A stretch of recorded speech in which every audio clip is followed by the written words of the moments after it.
Buenos días con todos y con todas. Bienvenidos a nuestra primera entrevista del año 2026 para el reportero de la historia en nuestra sección ¿Cómo lo hizo?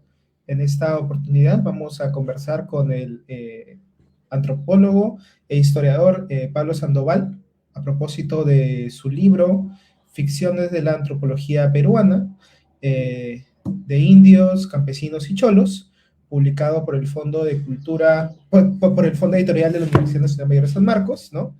Este libro que tenemos acá. Pero también vamos a conversar, bueno, la entrevista acerca de este libro nos va a llevar también a hablar de este otro libro publicado el año pasado, Elogio del Trabajo de Campo, Historia Visual de la Antropología en el Perú, 1946-1968, ¿no? Sobre estos dos libros vamos a conversar con el profesor Pablo Sandoval. ¿Qué tal? ¿Cómo está? Hola Liz, ¿qué tal? Buenos días. Muchas gracias por la invitación. El gusto acá es mío. La verdad que es un libro muy interesante. Bueno, los dos libros son libros muy interesantes y que creo que van a permitir una discusión rica con respecto a no solamente la historia de la antropología, sino la historia de las ciencias sociales en el Perú, ¿no? Desde la historia intelectual, que es un poco lo que usted ha tratado de hacer en este libro.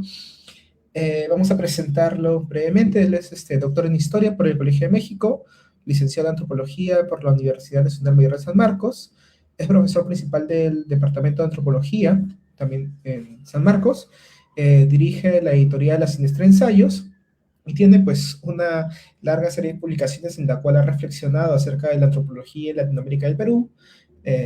Solo por mencionar algunos títulos, tiene Antropologías hechas en el Perú, No hay país más diverso, que editó junto a Carlos de Gregori y Pablo Sendón, las Máscaras del Poder, Estado, Etnicidad y Nacionalismo, Aprendiendo a vivir se va la vida, conversaciones con Carlos de Gregori, sobre el cual vamos a hablar también en esta presentación, Antropología y Antropólogos en el Perú, y bueno, en esta oportunidad, como dije, vamos a hablar acerca de este libro, Ficciones de la Antropología Peruana, que entiendo es, eh, digamos, bueno, deriva de tu tesis doctoral en Historia y Antropología en México, y como mencionamos, vamos a hablar también acerca eh, de este libro, Elogio del Trabajo de Campo, que pues nos habla acerca de los inicios de la antropología en el Perú, con una serie de fotos, de registros visuales, que nos va a permitir pues también pensar cómo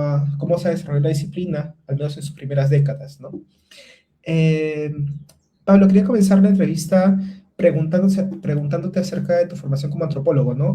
Tú señalas en los agradecimientos que la idea de este libro parte de tus clases con Carlos de Gregori, de quien fuiste discípulo, amigo, coautor, lo entrevistaste. ¿De qué manera consideras que influyó él en tu formación como antropólogo y en tu devenir profesional posterior?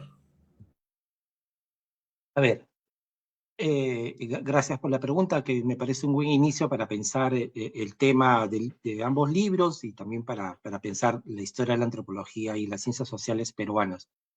Yo estudié ciencias sociales, en particular antropología, en la Universidad de San Marcos en la segunda mitad de la década del 90, en un contexto autoritario en el país, con una universidad, la de San Marcos, intervenida por el gobierno, con una intervención política y militar, y donde las ciencias sociales en general en el Perú estaban en una situación de crisis, algunos dicen de paradigmas, yo diría crisis así literalmente, no solo de paradigmas. Pero tuve la suerte de encontrarme en la universidad, en esa universidad y en esa carrera de antropología de San Marcos, con un conjunto de docentes que aún aspiraban a una formación crítica sobre la realidad peruana, y uno de esos docentes que tuve fue Carlos Iván de Gregori, entre otros colegas y profesores que también fueron parte de ese momento de la antropología en San Marcos, ¿no? Mi relación con él obviamente fue primero la de profesor-alumno. Yo llevé algunos cursos con él. El primero que llevé con él y que es recordado por muchos estudiantes de mi generación fue el curso obviamente de antropología peruana.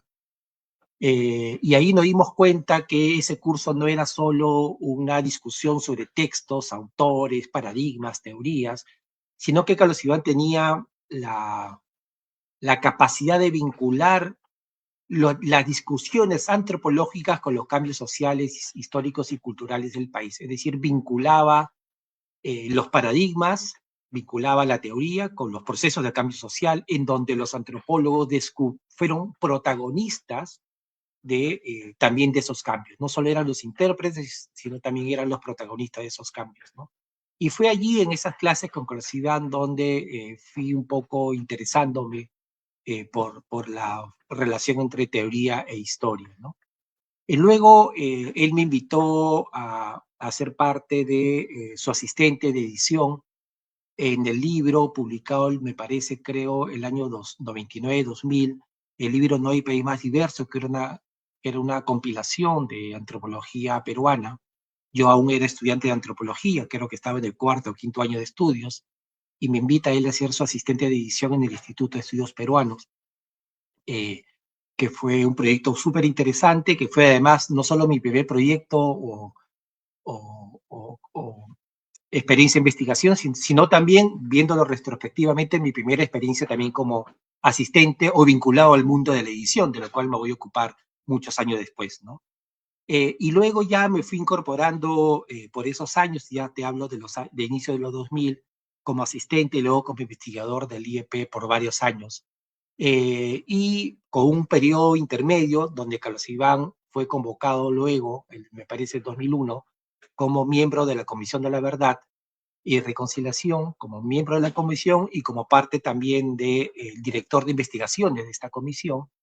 Y a mí y a varios otros colegas del IEP y a varios colegas de las ciencias sociales en general en el Perú, fuimos convocados a participar del equipo de investigación de esta comisión, ¿no? Entonces mi relación con Carlos Iván fue primero de alumno-profesor, luego de asistente, luego de colega. Luego ya con los años de varios avatares de la vida, eh, terminé también ya como colega y profesor de antropología. Al final tu audio tuvo un pequeño problema, no sé si... Ah, Ahora eh, sí, ahora sí. por decir. Bueno, no, entonces decía que luego de la experiencia de la Comisión de la Verdad con Carlos Iván, yo me fui a hacer los estudios doctorales a México, y él, y por los avatares de la vida terminé también enseñando antropología en la Universidad de San Marcos, ¿no? O sea, entonces pasé de un tránsito de ser su estudiante a año después de ser su colega en el mismo departamento de antropología, ¿no? Sí, y bueno, incluso en los últimos años, pues tienes estas conversaciones con Carlos Iván, ¿no? Con José Carlos Agüero, en la cual un Ujú. poco repasa su vida y bueno, también te cuenta un poco cómo fue su experiencia antropológica, tanto en Ayacucho en los 70s, que luego hablaremos de eso, pero también en los cambios en la antropología ya en los 90s y 2000s, ¿no? Sí, digamos, ya cuando Carlos Iván estaba delicado de salud, y previendo un poco el escenario que se le venía por su salud, el IEP, junto con Carlos Iván, tomó la decisión de ir avanzando en la edición de sus obras completas. Y en esa labor fuimos convocados, José Carlos Agüero y yo, ¿no? Quien habla, para acompañar a Carlos Iván en ese proceso. Y en ese camino fue que fuimos conversando con él largas jornadas, ¿no? Varias semanas completas de conversaciones largas con él a propósito de su trayectoria intelectual y su propia biografía, ¿no? Y resultado de ello, aunque no estuvo planificado el inicio de ese modo, luego de su fallecimiento es que publicamos esta conversación, esta larga conversación con Carlos Iván sobre los avatares de su vida política, intelectual y personal también, ¿no? Ujú. Sí, bueno, ya un poco pensando en el libro, tú dices, bueno, este libro, como mencionamos hace un rato, es producto de tu tesis doctoral en historia, ¿no? Y tú eres antropólogo que estás analizando con ojos de historiador a tu propia comunidad. ¿Por qué resulta importante esta mirada histórica, a diferencia, por ejemplo, de las miradas endógenas o de antropólogos que escriben sobre antropología del Perú? ¿Cuáles serían las limitaciones, obstáculos de esta mirada endógena, por así decirlo? Mira, para empezar, te voy a ser bien sincero, ya a estas alturas del desarrollo de la ciencia en general y de las ciencias sociales en particular, salvo que tengamos que rendir culto aduanas disciplinarias, la verdad que la distinción entre historia, antropología o sociología o cualquier otra ciencia social cercana termina siendo bastante ficticios o artificiosos, por lo menos, ¿no?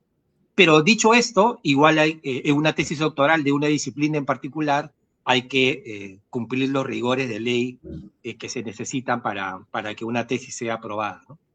Yo, aunque mi tema original de tesis no era la historia de la antropología, sino era más bien el tema del radicalismo en el sistema magisterial, en particular entre los maestros de escuela, cambié de tema y retomé la antropología como tema de estudio porque lo había dejado hace muchos años atrás. O sea, mi experiencia fue básicamente la de ser asistente de edición de Carlos Iván en el No hay más diverso, ¿no? Y lo que procuré hacer fue más bien plantearme una pregunta de cómo historizar una disciplina científica, en este caso la antropología, en el Perú, que ha tenido poca vocación para contextualizar su propia historia, ¿no? Eso fue, digamos, una primera cosa que a mí me llamó un poco la atención, porque lo que sí abunda, ¿no? Lo que sí uno puede encontrar mucho, y mucho, diría yo, son balances bibliográficos, ¿no? De antropólogos que escriben sobre la antropología, que muchas veces los lleva a tomar posición, ¿no? Muchas veces generacionales, a veces institucionales, universitarias, ante temas y autores del pasado de la antropología en los Andes y en América Latina, ¿no? Y en esos balances bibliográficos, esas tomas de posición muchas veces lleva a anacronismos, el gran pecado mortal de la historia, y sobre todo los lleva a delinear lo que yo llamaría una autorrepresentación generacional, es decir, es la toma de posición de alguien que hace un balance bibliográfico para diferenciarse de una generación previa o para otros objetos temáticos o ideológicos de la antropología, ¿no? Y esa entrada no era lo que a mí particularmente me interesaba, y más bien lo que sí me llamaba mucho la atención a propósito de mi experiencia en el doctorado, era más bien la pregunta de cómo construir un objeto de estudio que no sea solo la historia de la antropología, lo que podríamos llamar una historia endógena de la ciencia, sino de las conexiones sociales de la antropología con el espacio público. Eso era lo que particularmente a mí me interesaba, ¿no? Y pensar en la antropología y los antropólogos en el Perú como intelectuales públicos y como caudillos culturales, ¿no? Y me fui percatando en el desarrollo mismo de la elaboración del proyecto, de las primeras preguntas, que era más bien delinear a los antropólogos como una suerte de topógrafos culturales de la nación, como mediadores, como intérpretes y como ventrílocos interpretativos de la nación peruana, ¿no? Que ha sido su gran acierto, pero también su gran tragedia. Un poco esa tragedia que luego mencionas hacia el final del libro, ¿no? Los 80s y 90s, ¿no? Exacto, sí. Sí, bueno, justo cuando tú mencionas al inicio del libro está de que el desarrollo de la antropología, pues, al menos en el sur global, Latinoamérica, contribuyó a los procesos de desarrollo del Estado-Nación en países como México, Brasil y Perú, ¿no? Con una gran población indígena. En todos los casos, los discursos indigenistas van a ser, pues, esta punta inicial sobre la que se van a desarrollar una serie de estudios acerca del indígena en tanto sujeto u objeto, no sé si por ahí podrías decir algo, de estudio. ¿Por qué el caso peruano resulta tan distinto del mexicano y del brasileño? Y un poco en esa línea, pensando en los Andes centrales, Perú y Bolivia, ¿qué podrías decir acerca del caso boliviano? ¿Cómo se desarrolla la antropología en Bolivia? Mira, es necesario tener también una mirada comparada de la antropología peruana y andina con respecto al conjunto de América Latina, pero también es necesario tener una mirada comparada del desarrollo de la antropología con otras áreas del mundo o áreas culturales para meternos en problemas conceptuales, ¿no? La idea misma de área cultural. A mí me interesa, una de las cosas que más me interesaba y que leí muchísimo para comprender un poco la especificidad latinoamericana, es el caso de la antropología o el desarrollo de la antropología en África, que pasa en el lapso de pocas décadas del siglo XX de una antropología que gruesamente podríamos llamar colonial a una antropología postcolonial, cuyo régimen de historicidad es distinto para pensar la antropología en América Latina, ¿no? Es decir, el proceso de indigenismo que entrecruza toda la antropología en América Latina no es algo que uno pueda mirarse bajo ese espejo en la experiencia africana, ¿no? Ahora, dicho esto, lo que sí tienen en común la antropología en África como en América Latina es el tema del Estado, ¿no? Es decir, en el caso específico de América Latina, sería imposible pensar la aparición pública y yo diría además política de la antropología, es decir, la necesidad política de la antropología en nuestras sociedades sin la presencia del Estado y sus intentos de modernización, ¿no? Y una modernización que no era para el conjunto de la sociedad, sino para su gran mayoría demográfica, al menos para el caso de México, de Perú, de Bolivia, Ecuador, y otros países con alta población indígena, ¿no? Era la modernización de las poblaciones indígenas. Y en ese interés político del Estado por modernizar las masas indígenas o las poblaciones campesinas, ¿no? Es que la antropología aparece como una ciencia política al servicio de ese Estado. Y ahí aparece una primera y gran diferencia entre México y Perú. En México, la antropología nace como una ciencia del Estado y para el Estado, a través del proyecto indigenista. Podríamos plantear muchos matices, pero en términos bastante gruesos. Por ahí va la discusión. Y en el caso peruano, curiosamente, si bien el Estado posibilita la aparición de la antropología, más bien la antropología en el Perú aparece más bien como un discurso contra el régimen oligárquico del Estado, entre la primera mitad del siglo XX y las primeras décadas del siglo XX o la primera mitad del siglo XX y algunas décadas de la segunda mitad también del siglo XX. Y me parece que es una característica central porque posiciona a la antropología en México para el Estado y en el caso peruano, o al menos por un buen tiempo, una antropología crítica, no diría contra el Estado, pero sí crítica del Estado oligárquico, ¿no? Y sus reticencias para la modernización de la sociedad peruana. En el caso boliviano, yo diría que la gran diferencia, sobre todo en las últimas 2 décadas, o algunos dirían hasta 3 décadas, es más bien la disolución de la categoría colonial de indígena, ¿no? O la categoría exotista de indígena, porque la sociedad boliviana, al menos hasta poco tiempo atrás, sí pasó por un proceso que podríamos llamar de revolución cultural y hasta epistemológica respecto a la desexotización de la categoría indígena como una categoría de dominación, ¿no? Cosa que no ha ocurrido en el Perú y no ha ocurrido del todo en México. Justo ahora mencionas esto de la revolución cultural que desexotiza al indígena en Bolivia, pero en tu libro, cuando ya un poco, bueno, adelantándonos, pasas a los 70s, mencionas que hay pues una suerte de revolución cultural, también un poco de la antropología, que se insertan muchos antropólogos pues en el sector público, en puestos del Estado, pero también de organizaciones. ¿Por qué no llega a ser tan radical esta revolución cultural, como tú lo llamas, a diferencia del caso boliviano?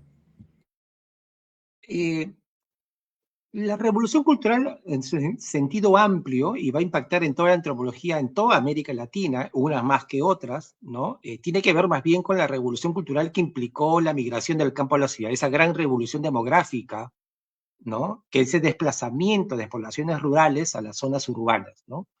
Unas sociedades fueron más impactadas que otras, pero todas en general sufrieron este gran impacto, eh, pero que, cuyas antropologías nacionales van a reseccionar esa revolución cultural y van a interpretar esa revolución cultural de distintas maneras, ¿no? El indigenismo, aún con sus variantes nacionales, quedó fuertemente descolocado como paradigma modernizador ante esa revolución cultural de la migración. Eh, Y eso permitió esa suerte de quiebres en la sociedad, la modernización de la sociedad rural, los intentos de reforma agraria, la migración del campo a la ciudad, ¿no?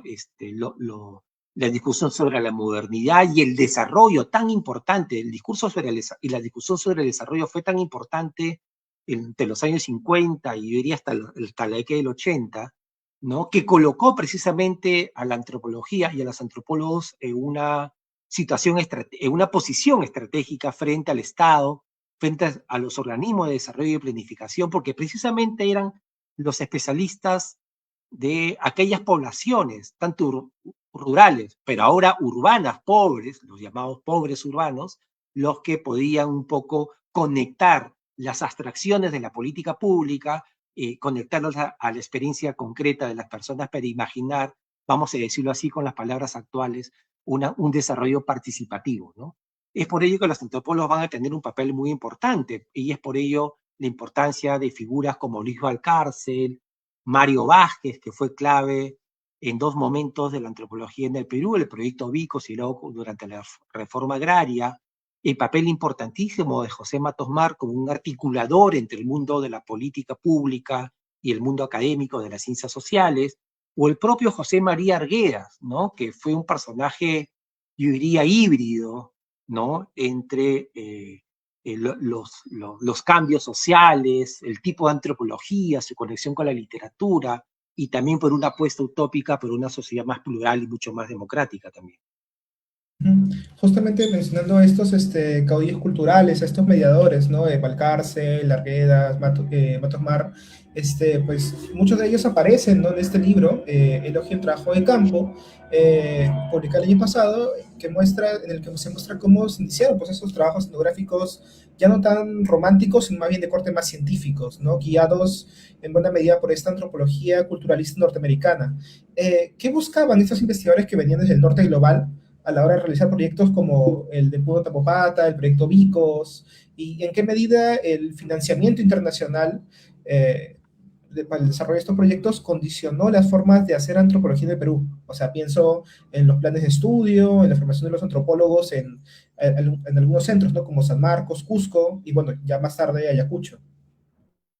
Mira, es un tema súper clave, ¿no? Porque esto es algo que precisamente en el trabajo de archivo o documental que hice para la tesis, lo que era una intuición, ¿no? Lo que algunos otros autores ya habían planteado como intuición, me fui percatando de que era una realidad mucho más profunda, ¿no? Lo planteo de este modo, ¿no? Usualmente los antropólogos, cuando escribían su propia historia, lo hacían en términos de grandes pensadores, ¿no? Que tuvieron grandes ideas, ¿no? Y se deshistorizaba en el fondo, lo que se hizo fue más bien plantear una narrativa poco histórica, poco contextualizada de cómo se formaron no solo la antropología, sino las ciencias sociales en el Perú.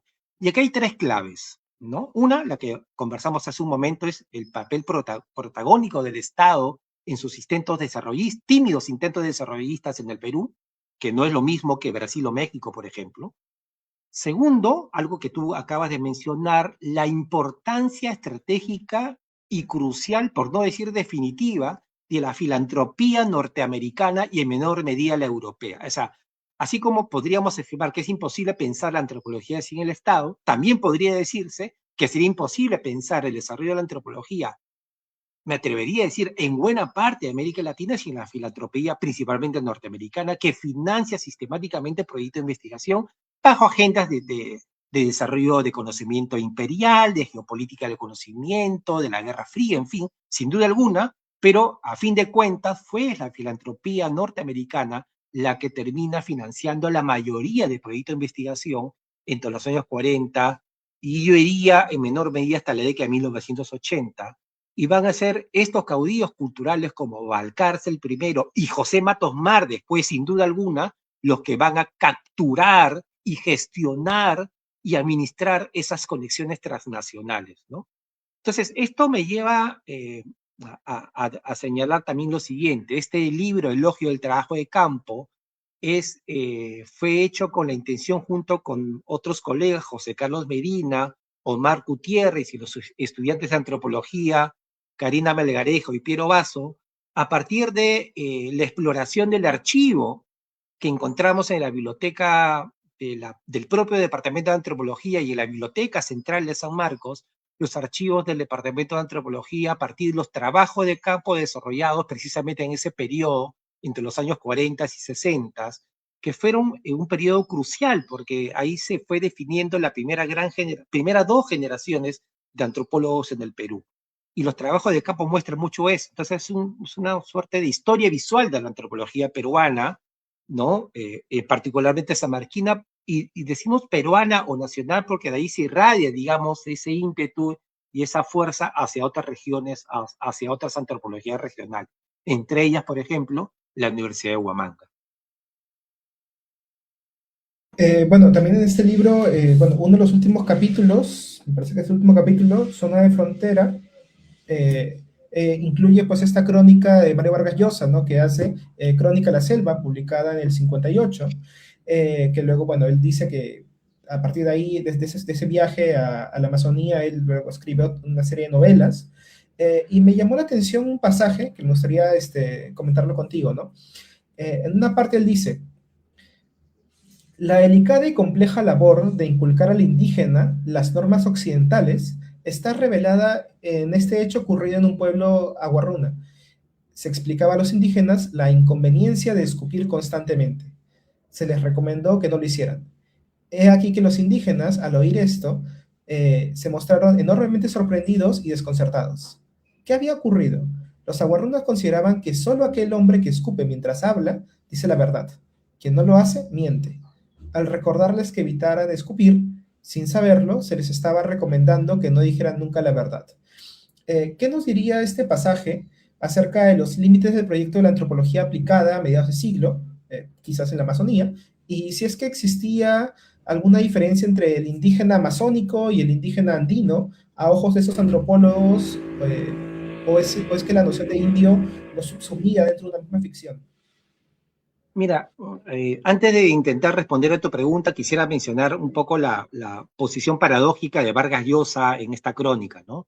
Que tiene que ver con la relación de la antropología con la literatura, ¿no? Que me olvidé mencionar en la intervención anterior. Es decir, eh, la antropología en general empieza a autorrepresentarse como científica en ese periodo clave entre los años 40 y 60, que es una intención muy interesante. Por ejemplo, es el caso de Valcárcel, que en su juventud escribe un panfleto de una, ¿no? Vamos a decirlo a estas alturas, un panfleto incendiario sobre la interpretación de la sociedad peruana, que es Tempestad de los Andes, y poco después un Valcárcel mucho más moderado, mucho más integrado o aspirar a hacer de la antropología una ciencia, una nueva ciencia empírica de la cultura en el Perú, tiene como objetivo central desplazar, ¿no? De desplazar, quitarle el poder simbólico a la literatura como los intérpretes de la nación peruana, que hasta ese momento, digamos que tenían cierto privilegio, ¿no? Eran los más llamados para ser los intérpretes de la nación peruana. La literatura, ¿no? No sé, pues, Ciro Alegría, por ejemplo, ¿no? Que era una suerte de intelectual público, porque hablaba sobre el Perú, la cultura, la historia peruana, y la antropología irrumpe, encabezado por Valcárcel y luego por Arguedas, que es un personaje ambiguo en esa disyuntiva, y con Matos Mar, y te terminan desplazando la literatura, al menos en ese periodo, como los nuevos intérpretes de científicos de la sociedad peruana. Es decir, tratan eh, de domesticar la intuición de la literatura y del ensayismo, ¿no? Para más bien hacer prevalecer la cultura científica del método empírico del trabajo de campo, ¿no? Es decir, la ciencia versus la intuición, ¿no? Y ese viaje de Vargas Llosa a la selva es bien interesante porque se da en medio de esa disputa, ¿no? Y es acompañado Vargas Llosa por José Matos Mar y otros, y un antropólogo mexicano que estaba de visita por el Perú, bueno, español mexicano, Juan Comas, ¿no? Es bien interesante porque eh, un personaje como Vargas Llosa tenía mayor apertura para dialogar con la antropología, aunque a fin de cuentas no le hiciera caso, que los antropólogos, más bien disputando la literatura, su lugar central en lo que, para seguir un poco la palabra cliché, su papel central en la interpretación desde la ciudad letrada, ¿no? Y es por ello que se puede comprender también la forma como Vargas Llosa termina, aun cuando estuvo en el campo, por decirlo de un modo, termina elaborando literariamente esas figuras, digamos, del indígena, en este caso del indígena amazónico.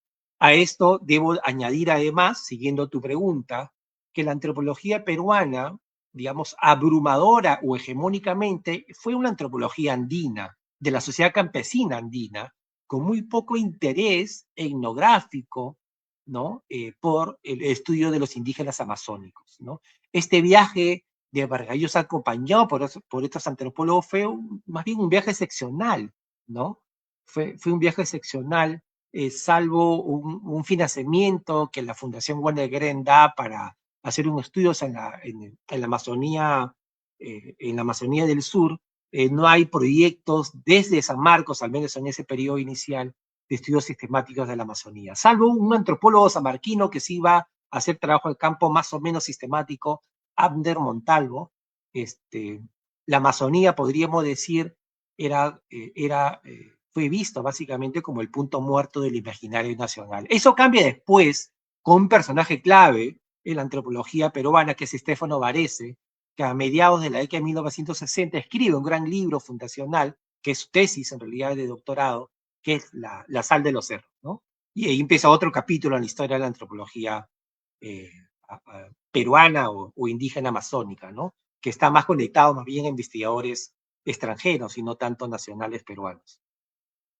Justo cuando mencionabas esta idea de, bueno, este momento de quiebre, estaba pensando también en lo que tú mencionas como estas distancias o jerarquías entre los modernos y los artesanos, ¿no? Los cosmopolitas y los provincianos, o sea, cómo, digamos, la antropología en esas décadas termina, pues, dentro de esta lógica también de discusión con lo que se venía produciendo desde el norte y el financiamiento, cómo termina generando pues estas jerarquías, ¿no? Que a fin de cuentas luego en los años siguientes va a tener un impacto, ¿no?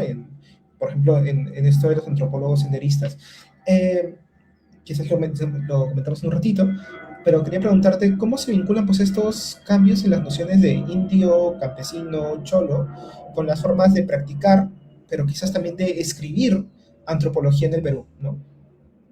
Mira, eso es un tema bien interesante, en primer lugar, para mencionar que yo lo que intento en algunas partes del libro, ¿no? Originalmente la tesis, es, no en todas, no es el objetivo central, pero sí en algunas partes tratar de introducir una cuña sociológica para tratar de comprender el campo científico de las ciencias sociales, que es un poco a partir de este binomio entre provincianos, cosmopolitas o artesanos y científicos, ¿no? O profesionales.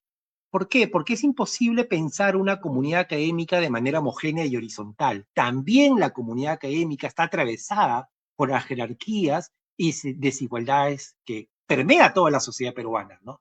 No observar este campo académico de esa manera me parece más bien silenciar las precariedades de nuestro mundo académico que está desde el inicio, en los años 40, por no hablar del mundo actual, que es mucho más fuerte, ¿no? Es decir, cómo se va legitimando un grupo de excelencia académica conectada a esas redes transnacionales y cómo se va desenganchando, digamos, una comunidad académica que no accede, ¿no? A esas redes de teóricas, de financiamiento, de sociabilidad científica, ¿no? Y eso es el caso, por ejemplo, que es lo que yo trato de ver en uno de los capítulos de manera específica con el caso de la antropología en la Universidad de Huamanga, ¿no? Pero todas estas discusiones, en general, ¿no? En el periodo 40 y 80, que es el interés de este libro, lo que yo trato de ponerme a pensar, ¿no? Y esto quizás pueda servir para otras ciencias sociales bajo otro sujeto de estudio, es pensar los conceptos antropológicos como ficciones persuasivas, de ahí la categoría de ficción, que no quiere decir irrealidad, sino más bien quiere decir persuasión, ¿no? Eso es lo que he intentado hacer, si lo he logrado o no, es materia de otra discusión, es más bien hacer una historia política de los conceptos, de tres conceptos en particular, el concepto de indio, el concepto campesino y el concepto de cholo, ¿no? Lo que podríamos llamar de otro modo una antropología política del conocimiento, o, si se quiere también, una historia intelectual de las clasificaciones antropológicas, que yo no los veo como esencias, estos conceptos como conceptos que se explican en sí mismos, ¿no? Una suerte de mirada endógena de los conceptos, ¿no? Sino más bien los conceptos, esos conceptos fueron construidos y creados en diálogo con los cambios en la propia sociedad de la cual los propios antropólogos son parte y quieran además incidir en esa realidad. Entonces no son conceptos neutros, sino más bien son conceptos social y políticamente construidos. es lo que quiero decir. Y un poco, digamos, en esta época de los 60, 70 que se da, pues, este auge en los estudios sobre movimientos campesinos, en los cuales el sujeto cambia, ¿no? La idea del indígena pasa a ser, más bien, el interés pasa a ser de los campesinos. Digamos, está vinculado también, pues, a este relevo generacional que tú mencionabas hace un rato. O sea, los antropólogos de los 50 para los 70 siguen estando los mismos antropólogos como a la cabeza, o cambia de generación, o son más bien los de los 50, pero más maduros y con un nuevo bagaje o marco teórico que están aplicando. Como todo campo científico, en el Perú, en China, en Estados Unidos, en Europa, en África, todo campo científico, todo campo académico implica reproducción por un lado, pero al mismo tiempo también implica lucha por el control y la hegemonía y la legitimación dentro de ese campo académico. Y una de las formas de entender esa lucha por el control de un campo académico, por la interpretación, ¿no?, dominante en un campo académico, son usualmente las luchas generacionales, ¿no? Entonces, entre la generación de Valcárcel, que es la generación fundadora de la antropología en el Perú, muy influenciada por el indigenismo y el desarrollismo inicial, va a ser fuertemente discutido, vamos a decirlo así, reemplazado en términos no solo interpretativos, sino también en la forma como se ejerce el poder en las instituciones de investigación universitaria, sobre todo, y por la generación del 60 y 70, ya más ligados a la teoría de la dependencia y el marxismo, ¿no? Entonces, lo que yo trato de ver no es decir que el indigenismo estaba equivocado y la teoría de la dependencia y el marxismo sí tuvieron la razón. Lo que me interesa es ver, ¿no?, la dinámica social de la lucha interpretativa por el control de un campo académico, ¿no? Entonces, en ese sentido, no me interesaba tanto o hacer una historia cronológica de la antropología, una historia lineal. Tampoco me interesaba hacer una historia nacional de la antropología, una suerte de nacionalismo metodológico, ¿no?, como algo, el Perú como algo excepcional, sino lo que creo que una otra forma de ver nuestro propio campo académico son las conexiones nacionales y externas que ha tenido en la definición de sus propios temas y discusiones, ¿no? Por ejemplo, te voy a mencionar solo 4 posibles ejes de leer la antropología. Las ciencias sociales en general peruana, pero hablaré en particular de la antropología. Uno tiene que ver con el indigenismo interamericano. No es posible, digamos, entender a Valcárcel o a Matos Mar desde el indigenismo interamericano. Uno segundo tiene que ver con la tensión y disputa que va a haber entre el desarrollismo, el marxismo y la teoría de la dependencia, en el periodo 40-60 hasta los años 70, ¿no?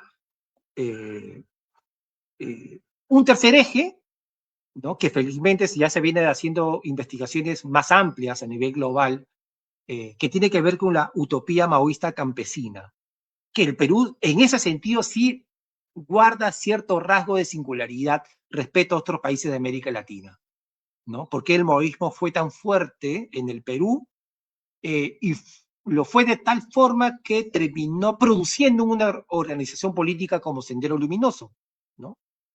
Y un último eje que tiene que ver más ya con la década de 1980, quizás de los 80 en adelante, es la constitución del debate sobre la modernidad en los Andes y los orígenes, o al menos lo que yo intento decir, los orígenes de una ciencia social neoliberal en el Perú, que no es en la década de 1990, sino en la década de 1980, ¿no? Y ahí los antropólogos nuevamente van a tener un papel protagónico. Ujú.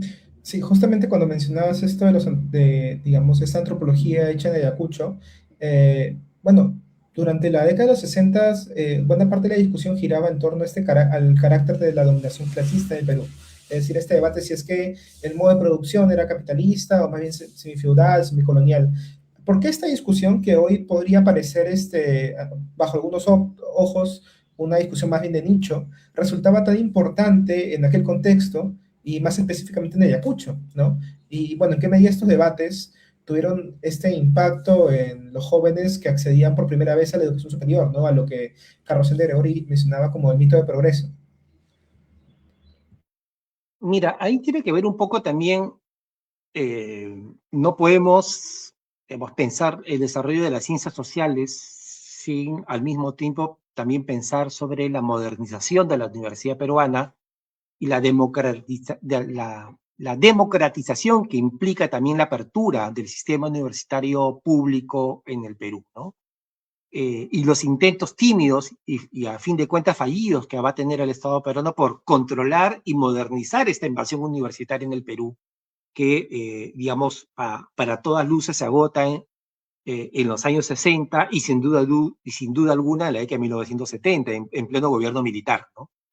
Es en este contexto donde se expande y trata en uno de los capítulos, me parece que en el capítulo 4 del libro, y muestra unos cuadros de la expansión, no solo de la expansión de las universidades, no solo de la cantidad de estudiantes universitarios, sino la expansión eh, de la cantidad de estudiantes de ciencias sociales y de antropología en particular en el Perú, que es impresionante. O sea, si juntamos antropología, sociología, trabajo social, ciencia política aún no existía, y economía, ¿no? La cantidad de estudiantes de ciencias, de departamento de ciencias sociales y estudiantes de ciencias sociales era entre los segundos o terceros a nivel total del sistema universitario. Es decir, había una gran proporción de docentes y estudiantes, y eso es resultado de la democratización, digamos, ¿no? Ahora, esto no va a venir de la mano con una propuesta universitaria de calidad, que es algo ya bastante discutido, no estoy diciendo al respecto nada novedoso, ¿no? Y termina desarrollándose en muchas universidades donde se enseña ciencias sociales, aquello de lo que Colosiván llama la revolución de los manuales, es decir, una forma dogmática, ortodoxa de concebir la historia, las ciencias sociales, una forma bastante áspera de entender el marxismo, por ejemplo, que ya era la forma dominante de pensar la sociedad peruana, ¿no? Que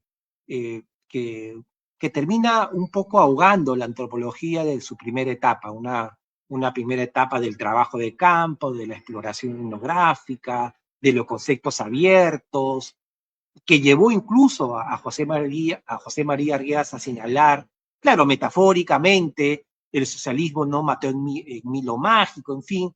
En todo caso, para la década del 70, esa aspiración utópica de propio Arguedas, de que el cientificismo marxista no apaga la creatividad etnográfica, termina, esa aspiración arguediana termina ahogándose en la década de 1970, cuya vertiente más radical, pero aunque no única, va a ser Sendero Luminoso. Este, sí, justamente cuando mencionabas eso, también estaba pensando en, por ejemplo, alguno de los proyectos, ¿no? Que mencionabas, Atom Suidema, cómo llega a Ayacucho y trata de, digamos, proponer una forma de hacer antropología, pero termina un poco eclipsada por esta antropología, pues, mucho más radicalizada, ¿no? Y en cierto modo también, como estas, ¿cómo decirlo?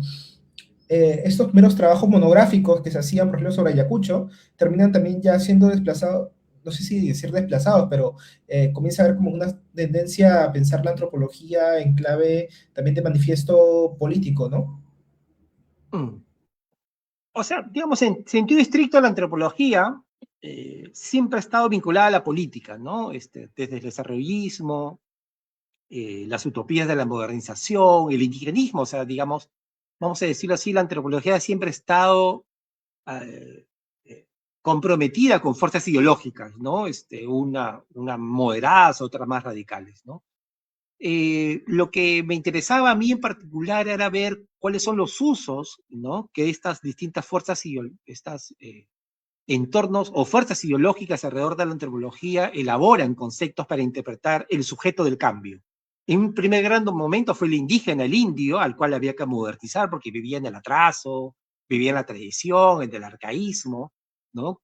Noción que Vargas Llosa jamás se libera en el fondo, esa idea del arcaísmo y lo andino y la cultura andina o lo indígena, ¿no?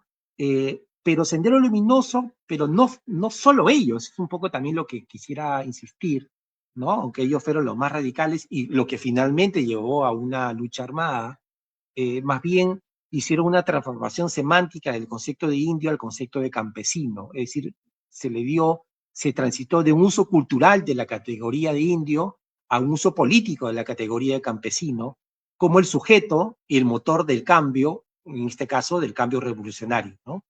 Y ahí la antropología tuvo también un papel importante porque eran los que estudiaban precisamente a los campesinos, ¿no?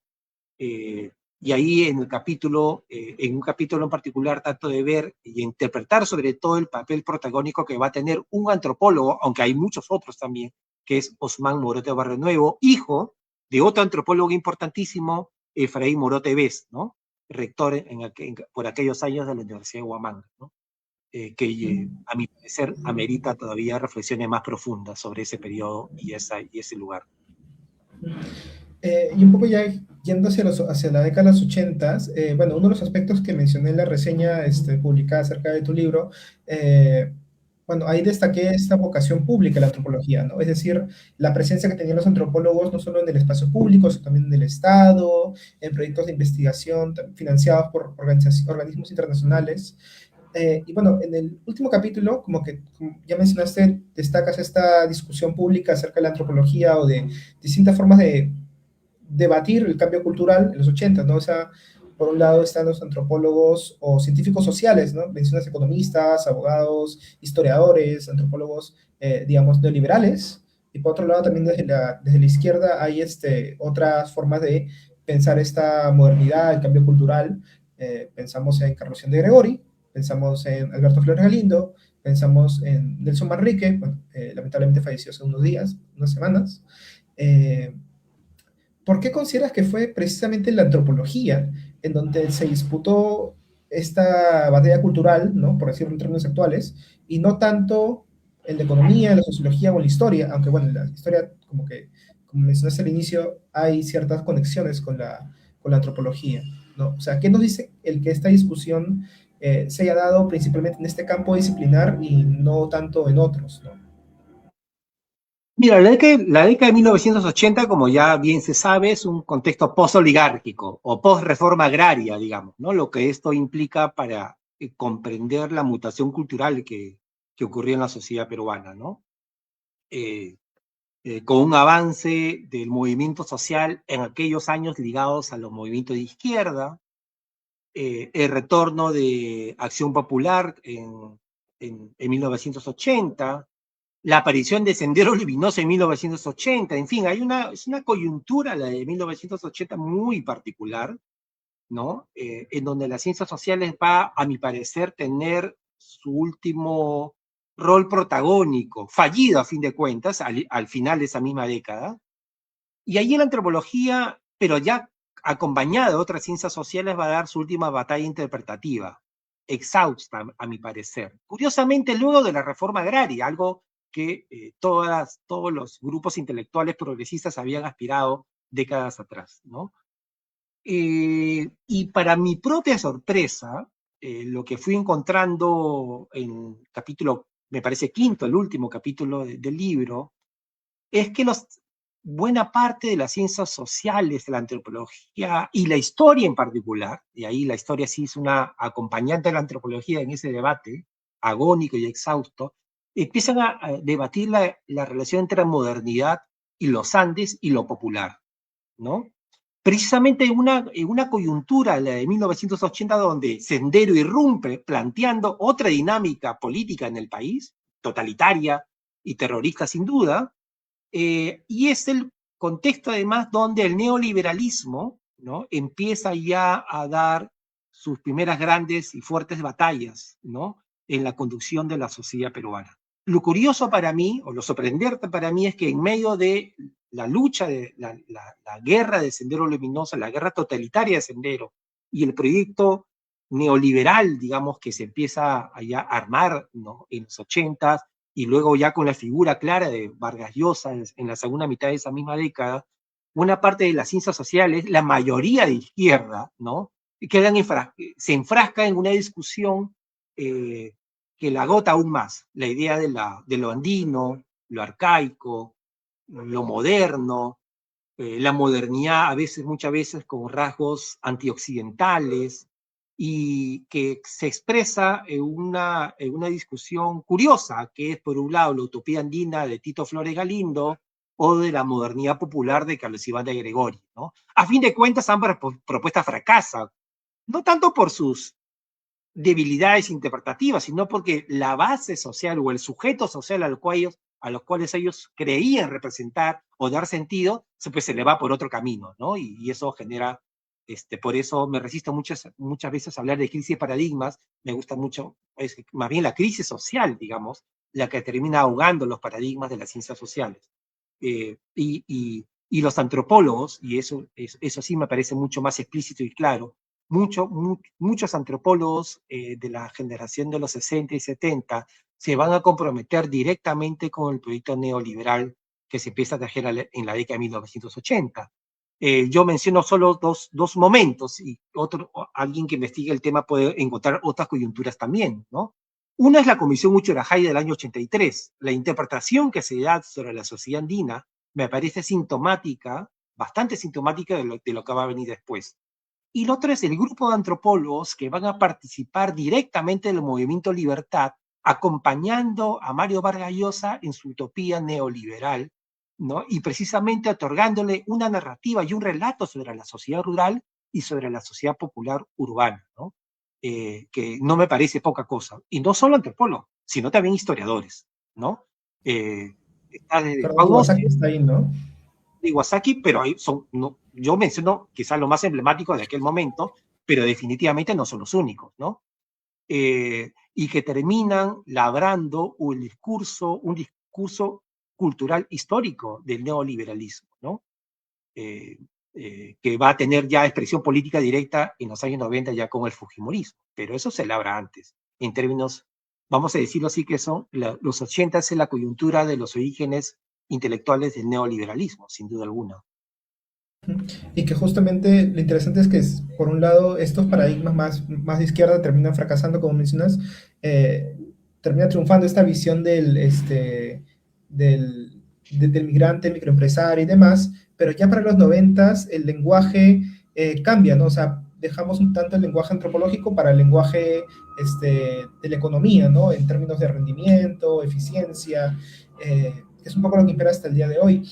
Eh, en esta situación, en este contexto, ¿qué lugar tiene la antropología en el Perú actual? O sea, ¿cómo hacer para no repetir los vicios y limitaciones de las antropologías que has examinado en este libro, ¿no? Esa mirada externa y exotizante, como mencionas. Porque, por ejemplo, en una parte tú, al final de las conclusiones mencionas esto de la antropología comprometida. ¿En qué consistiría esta propuesta? ¿Cuáles serían sus ventajas y o potencialidades frente a todo lo anterior que has estado viendo? Mira, no podría decir cuál es el camino de la antropología, digamos, ¿no? Porque sería como dar como una receta clara, cosa que no tengo en lo absoluto, ¿no? O sea, pero sí creo que hay algunas condiciones para pensar esas posibilidades. Una primera condición es lo que he intentado hacer en este libro, es historizar la propia disciplina en el Perú, ¿no? Uno no puede pensar el futuro de la antropología, en general uno no puede, aunque suene cliché, digamos, ¿no? Pero a veces los clichés funcionan muy bien, son muy efectivos. Uno no puede pensar escenarios futuros, posibles escenarios futuros, sin conocer su propio pasado. En este caso, nuestro propio pasado disciplinar, ¿no? O sea, no arrancamos de cero, no estamos inventando la pólvora, los dilemas son muy parecidos a los del pasado, pero si algo ese pasado nos puede iluminar o alumbrar, para bien y para mal, fue la fuerte vocación pública y política de la antropología. No política de sus compromisos políticos partidarios o expresiones ideológicas cerradas y explícitas, ¿no? Sino más bien una fuerte intención de hacer útil la antropología para los procesos de cambio social en el Perú. Y eso puede tener varias aristas. Su cercanía al Estado, su cercanía a los organismos internacionales de desarrollo o simultáneamente también su cercanía a los propios movimientos sociales, ¿no? Veo muy difícil la cercanía al Estado, el tipo de Estado que tenemos ahora, ¿no? Veo bastante difícil su cercanía a los organismos internacionales de desarrollo, que también están en crisis a nivel global. Veo más bien un hilo de esperanza o de posibilidad en medio de la incertidumbre global en el cual estamos ubicados todos ahora, que la antropología podría, digamos, alguna posibilidad tendría futuro si es que vuelve a engancharse con los dilemas de la propia sociedad, ¿no? Y ahí esta idea de una antropología comprometida implicaría el estar atentos a los propios cambios de la sociedad, a sus aspiraciones, a sus dilemas, a sus quiebres, a sus desigualdades, pero también a sus propias aspiraciones. Y ahí la antropología podría reevaluar y reelaborar preguntas, conceptos, plantear temas de investigación, ¿no? Que se conecte con esa sociedad cambiante y tratar de salir, ¿no? Del, al final de cuentas, de un debate teórico endogámico, altamente, posiblemente muy sofisticado, ¿no? Pero que poca conexión tiene con la propia sociedad que está cambiando. Toda sociedad cambia, obviamente. La idea es captar los cambios que se están dando y darle una orientación interpretativa, ¿no?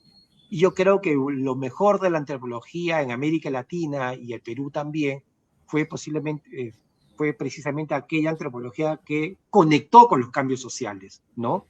Y planteó, representando, aunque ventrílocamente, a esos sectores y sujetos sociales y también trazando algunos horizontes de futuro, ¿no?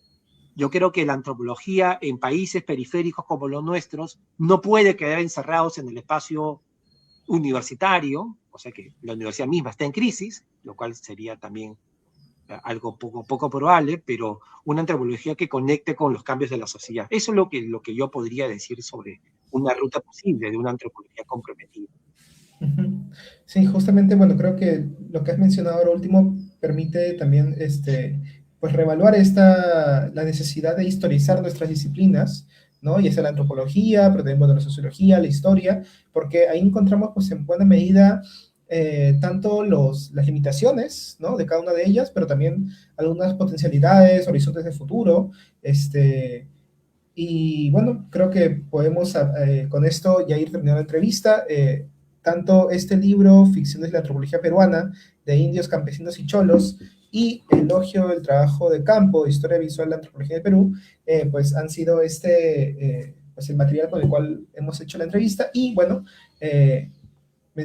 algo interesante para nuestro público es el hecho de que disculpe, de que precisamente el Fondo Editorial de la Universidad Nacional de San Marcos tiene en acceso abierto ambas publicaciones para quienes deseen, digamos, revisarlas, examinarlas.